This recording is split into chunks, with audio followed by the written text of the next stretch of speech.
Good morning, Blues. It's Stephen here, back with another video. How are you doing today on Wednesday the 16th of July? The rumour mill is slowly grinding into action. It's been very quiet for a week or so after the Club World Cup, but it looks like it's all kicking back up into a little bit of action. Not necessarily the news you'd probably want to hear, but it is starting to slowly unfold as clubs start to consider their squads for next season and who they want. And today's news isn't necessarily the best news, depending if you believe it or not. Lots to talk about, lots of different angles to take into this as well and to consider. And I am sort of reasonably torn on this. Now, it's about Nico O'Reilly, of course, the incredibly talented, young, versatile midfielder who's played at left back an awful lot last season. And his potential future. I am sort of split on this in terms of my optimism and my negativity. I do hope the club reassures him. You know, it's like, look, anyway, I'll get onto the actual news for you and show you through this one right now. It's Fabrizio Romano reported it. I will find out, let me find the actual tweet that he did. Where's it gone? I don't know if he actually did a tweet or he just did it on his YouTube videos or whatever. Because he sometimes on his YouTube videos he likes just to sort of waffle a bit more. Oh no, it's actually on his tweet. There we go. He put, understand Bundesliga and Premier League clubs are showing strong interest in Nico O'Reilly. Talks from Manchester City midfielder will continue with several clubs prepared to offer regular first team opportunities next season, a priority for the player. So there you go. You got Fabrizio talking about him being wanted. My initial reaction was, well, yeah, of course. Like, if Nico O'Reilly was available, there'd be multiple clubs around the world, tens and 20s of clubs who'd want to buy Nico O'Reilly because he's a fantastic player. It doesn't mean it's going to happen. It might happen, but it doesn't mean it's going to. We'll get into the merits of that very, very soon. I suspect, the rumours as well about City trying to negotiate a new contract around April, which Fabrizio talked about as well. We're also relatively true. His contract currently runs out in 2028, so City do have a little bit of leg room there in terms of his future and how it could go. And I understand the mood around this. Now, I've looked online and the reaction's been very emotional from people, understandably. We've been burned by, we've seen obviously Delap now at Chelsea, Cole Palmer done really well, Morgan Rogers at Aston Villa. You could even probably done with James Trafford as a backup keeper, if we're being honest. Wouldn't have been the worst thing in the world. And we're seeing, young players move on and do really well, and it gets frustrating. And we're seeing older players play when you want to see younger players play. So I understand the frustration and the cynicism around this. And it's hard not to feel that way too. I mean, look, we've gone very emotional as a fan base in general because last season's burnt so many. But seeing these players move on, and make a name for themselves elsewhere does sting an awful lot. And it does, We've reached a point now, if you talk about Cole Palmer online, there's people who get very, very annoyed at you saying, it's done, move on. But there's also people who want to talk about it, because I understand why, you got to learn from your mistakes, you got to own your mistakes, and you've got to be very aware of them. So I think this whole it's done, forget about it, move on thing has its merits.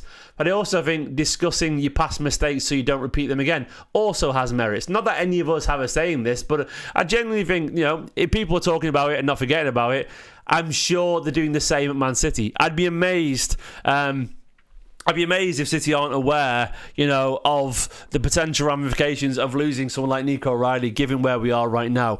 I can't wait to see the impact, or I'm curious to see the impact Hugo Viana has on this. We're very obviously moving to a younger squad. We're very obviously, moving to a setup that... Let me just bring some up, by the way. Man City Club World Cup squad. Yeah, but we're moving to a setup that's going to prioritise sort of revolution and change, because we are changing right now. So I'm going to go to the squad of the Club World Cup. And the reason I'm bringing this up is because I think it's sort of relevant, to where we are right now and what we're doing. Thanks very much, by the way, Alternative Facts. And very nice comments. I'm enjoying the chat as well, by the way, with the little crowns, Ian and Moran there, and Alternative Facts and Pogo. My big fans there. Thank you very much. And B's right to say City season did change when O'Reilly started playing left back. Obviously that Bournemouth game was pivotal, and I think he's still very much seen as part of this squad. I think it's obvious Aït is going to be the first choice starting left back, but I think you're only one knock away from Nico O'Reilly playing every week again, and it's very yeah, I'll go into that in a bit more detail anyway. But I'm going to talk about, the calibre of the clubs that I'd be interested in. And it would be big clubs. It would be teams of a Newcastle stature, of a Dortmund, a Frankfurt of the Bundesliga. I don't know. I'm just naming names here. I'd be amazed if all these teams that, all these teams around the middle of the Premier League, some higher than that, wouldn't be going for him. He's absolutely... of immense quality. And I know he's not a left back for what it's worth. Look, you'd have to tell me, mate. I saw him make his debut for the under-18s as a 15-year-old. So I'm very aware that he's not even a midfielder. He's a false 9, really, or a sort of like, well, he was a striker when I saw him play. He's a false 9, as a 10, really. But people think he's a number 8. He's further forward than that for the academy sides. I think the truth is he'll end up as a midfielder somehow at some point. The most important thing isn't being on the pitch. And when you play as a left back for Manchester City, you're so far off the pitch that you may as well be a midfielder anyway, because you're tucked up right near the forwards. The only thing for me is that I want him to be on the pitch and get plenty of game time. Let's look at the stats and the facts and the stats and see how much he played last season. Let me find where's it gone? Nico O'Reilly, who scored? Let me go back to it. So we'll see how much he played last season when he broke into the first team. So this is how much he played last season. He had 6 starts and 3 substitute appearances in the Premier League last season. Overall, he played 21 games, including the Club World Cup, with 868 minutes, which is about 10 full games. 5 goals, of course, as well. 5 games in the FA Cup, including starting the FA Cup final, which is a big show of faith, by the way. And I know City have changed their system and so on, but Nico O'Reilly started in the FA Cup final last year as a lad in his first ever season as a professional footballer. You can't ignore that, That is genuinely pretty impressive. And it's one of those things where, as much as we talk about Guardiola being frustrating, it's still, he's still got the nod there in the FA Cup final. That would have meant a lot to him, so we have to remember that. And he got us there, absolutely. But that's still a massive step forward for him in terms of progression. 20 minutes for the reigning, at the time, Premier League champions, 20 games is not actually that bad. Community Shield start, of course, as well. Premier League, he should have got more. He absolutely should have got more. But he got more once Guardiola realised that. And I break up the seasons into 2 halves. August to January onwards. I see the real end to the season as January onwards, and anything from that point, that's what you can sort of take seriously for Nico O'Reilly. And he played an awful lot. Then he dipped out the team a little bit as Guardiola went for experience. I understand that, but he also played an awful lot. Not an awful lot. We played a decent amount. JD1010 there says Nico isn't going anywhere. Not every needs his attention or panic. Now, I mean, this is an interesting discussion, mate. I'm not panicking personally, but I think it's an interesting discussion because I think it does touch on, maybe you're right about panic, but it does touch on anxieties around the squad building and so on. He did play a decent amount last season, and mainly at left back, midfield a little bit, defensive midfield. I'm going to go over to the squad for the Club World Cup and talk about the players I expect to be here. So there's 1, 2, 3, 4, 5, 6, 7, 8, 9, 10, 11, 12, 13, 14, 15, 16, 17, 18, 19, 20, 21, 22, 23, 24, 25, 26, 27 players there. Of the players I expect to be here in a year from now, I expect all these players will be gone within 24 months, within 2 seasons. Ederson, Ortega, Stones, Ake, Akanji. So you're already at 5 there. Gundogan, Bernardo. So about a minimum 7. Kovacic will be gone as well, I would guess, and Grealish. They're not in their squad, but minimum 7 will be gone inside the next year or 2. A couple will leave just because that's how football goes. So you're looking at 7 players moving on. Nico G, I'm not going to give that. Look, I'm not putting Nico G because I don't think it's guaranteed. I don't think it's guaranteed, Joshua. I think there's still a good chance, but I'm on about guaranteed ones to go, not like my guess. I think given the age of these players, I think they're all certain to go, those ones. So I guess then you get to, the midfielders. Nunes potentially, I don't know, mate, but I don't think it's a guarantee. But either way, the point I'm making is there's going to be a big old shift in dynamic of this squad in terms of the age profile, which essentially would leave, after next season, you've only really got Reinders, Rodri and Nico G as the deeper midfielders. And that would leave absolutely a gap for Nico O'Reilly to play regularly. I guess what I would argue... I would argue that there's a decent chance, if he plays a long game, that the City are rebuilding and Hugo Viana and co will be telling him that he is part of the future. People would also turn around and go, well, maybe he won't get any minutes and won't get any game time. That might be true. But I would say, look, I think he is the first choice back up to Aït-Nouri at left back. Maybe I'm wrong there, but I think he probably is. You don't have to like that. You can turn around and argue about that. But what I'm saying there is that's going to be minimum 20 games next season almost. He isn't. I don't agree with that, Jan. I think he actually is. I think the Club World Cup showed that as well. He started the game and came on for Ederson. So he did it at the Club World Cup.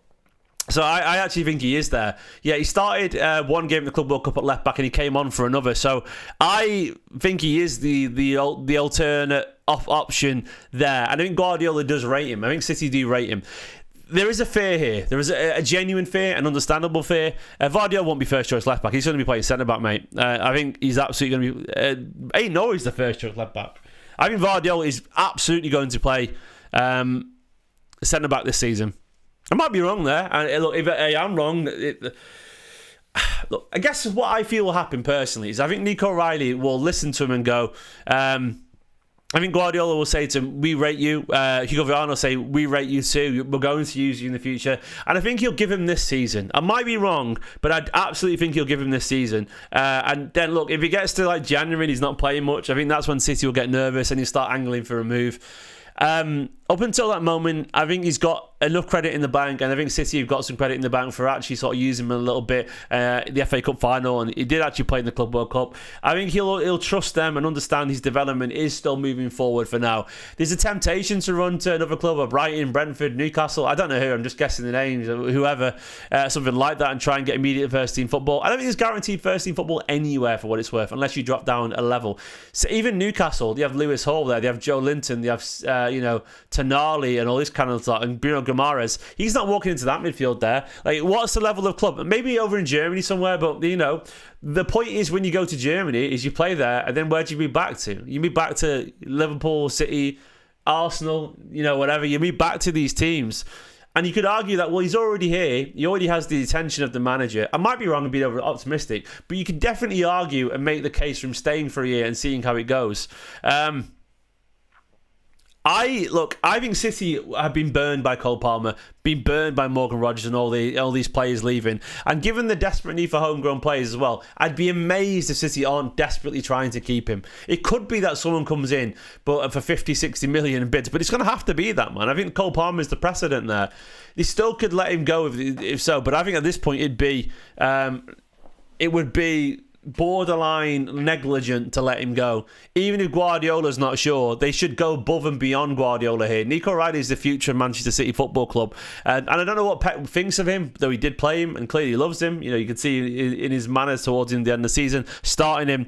I don't think that's fair, Jan Moore, and I think some people on Twitter are overly emotional. Like, Solus is not necessarily fair, is it? Like, to some degrees, yes, but at the same time, tell me there isn't likeable young players there. Tell me there isn't, a lovely camaraderie between the squad. Tell me, I think you've been very emotional, Jan Moran, and I understand why, but, is this Solus? You know what? You're not excited to see Shirky. You're not excited to see, Reinders and all these players, and, I don't know, and you got to bear in mind as well, I don't know. You got Guardiola played Echeverri in the FA Cup final. We got Phil Foden, Oscar Bob, Nico O'Reilly played an awful lot. I think people are definitely catastrophising, and I know a catastrophiser because I am one too. And I understand this. You spiral, and everything comes the worst thing and the worst, and it starts to build up. And we have seen this story before, absolutely. But this is why I would suggest that Man City are probably trying to learn from it. I might be wrong, but I'm going to take the optimistic approach here at City. And look, I think the next 6 months are going to be formative. I don't know. I think we're all in a negative headspace, and you could be right, absolutely. But I think City should be, Hugo Villanueva should be, with this push towards young players. And you've got a player in Nico O'Reilly. He's fantastic. He's so versatile, technically fantastic. He's strong. He's pacey. He's got an eye for goal. He's smart. He's a great passer. Look, I think he's more than good enough to play for Man City, and they all know it too. They all know it. And look, as I said, Ian, you're talking about the older players, but they're all going to be gone in a year. The players that will be gone inside a year, Stones, Ake, Gundogan, Bernardo, guaranteed. There's 4 old players. Akanji probably 2.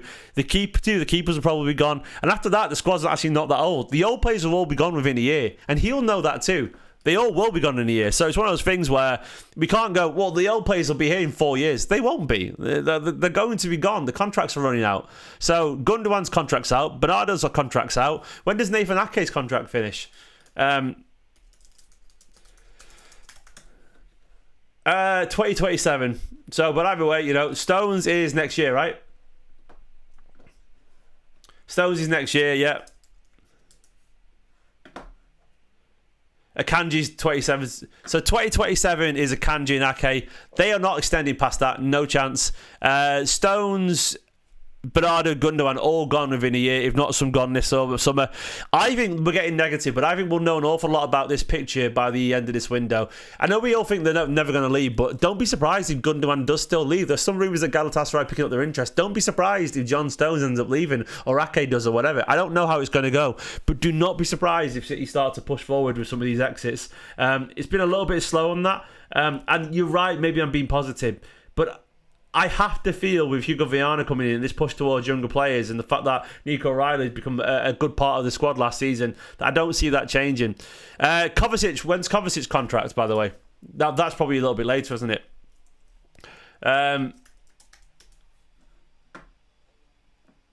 2027 as well. Yeah, so he won't get an extension. Difficult to push him out, I agree, but, you're going to have to. Some people are going to have to go. We'll see.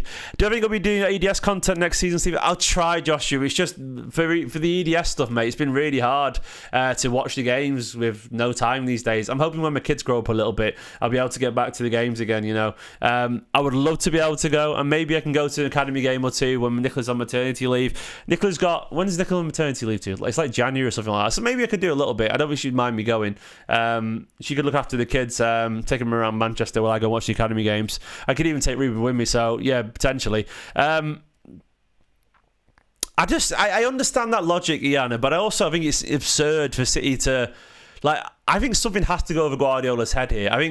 I think in terms of squad building registration, they can't push out Nico O'Reilly and Rico Lewis and Oscar Bob and Echeverri and keep the old guys. I don't think they can do that. I just don't think they can do it. I think it'd be mental. And I think at some point, there has to be someone has to take control of this and force it a little bit. And I think that's what they're going to do. I think that's what Hugo Viana's been brought in to do. I think Guardiola admitted during the season that he was wrong to not oversee the rebuild.